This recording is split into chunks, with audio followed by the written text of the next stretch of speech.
People in the U.S., sadly, have no idea, most of them. In 1951, nuclear testing finally began on the U.S. mainland. Everybody, all Americans, and really all people around the world. 100 mushroom clouds pierced the sky. Fallout went completely around the world and came down in rain and snow. Severe radioactive contamination followed. The United States government kept the earliest nuclear fallout studies top secret. The American public, whether they want to be or not, will be forever linked to the nuclear tests that occurred in the 1950s. This is because the tests produced clouds that went everywhere across the United States.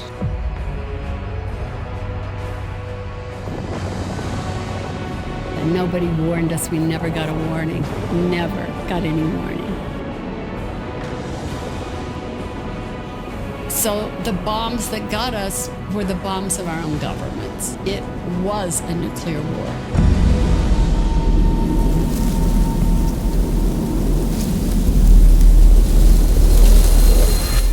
I used to keep, it was a big pile. It got so big I gave up. It was too depressing. Of those men that were at the herd that spring, all 8 of them have died with some form of cancer. So, and then I had a couple classmates in grade school that got sick, that died.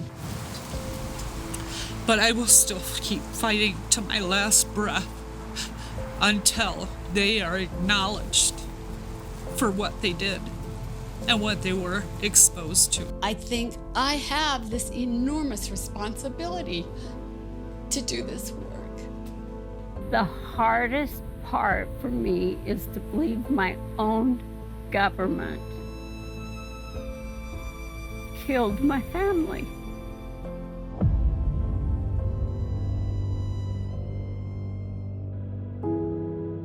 It was the women who stood up. People were wondering how much strontium-90 is getting into infants' diets. The only way to stop radioactive contamination was to prove that children were being exposed to radiation. So initially, in 1959, they asked for baby teeth from within a 150-mile radius of the city of St. Louis. I just don't think that's I was telling friends about it who are 20 years younger than I am, and they were like, really? That happened?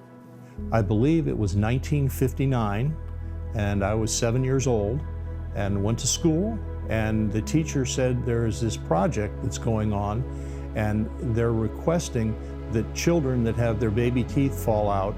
I only remember there was like a box, like a mailbox on the wall in the classroom. In my mind, the teeth went to the tooth fairy, and she did with them whatever she did. My mom would always send them in. And I can remember vividly the card that she filled out. She was concerned about, we kept hearing strontium-90.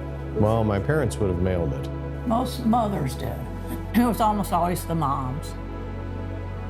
Yeah, it would have been my mom. It's unique and cute, so anytime I open up that cabinet, I see it, and it makes me smile. So this is the original card and the original button from the project that I was sent in 1959. She has leukemia. Take her home and prepare for her to die. It was baby teeth that proved children's radiation exposure.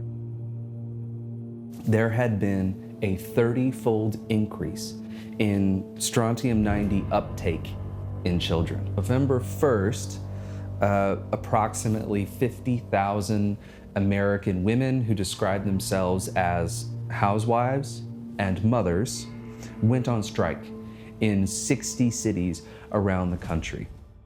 And that was the article that was sent to President Kennedy's science advisor.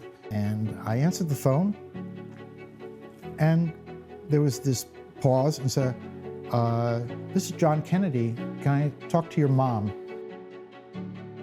President John F. Kennedy declared a halt to atmospheric nuclear tests. However, it came from nuclear testing, but it didn't come primarily from Nevada. So that is a misconception.